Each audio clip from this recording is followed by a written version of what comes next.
Hey, to change Battlenet security question, all you have to do is just to click on the left upper corner on the Battlenet menu, then go into the account.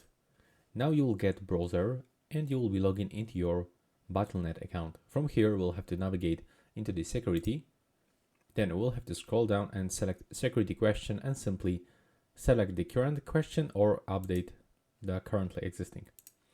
So in my case, I can only set the new question. For example, what was the first car or what was the first video game you beat? So it was actually FIFA 2002 World Cup. And if you want to confirm, just click right here.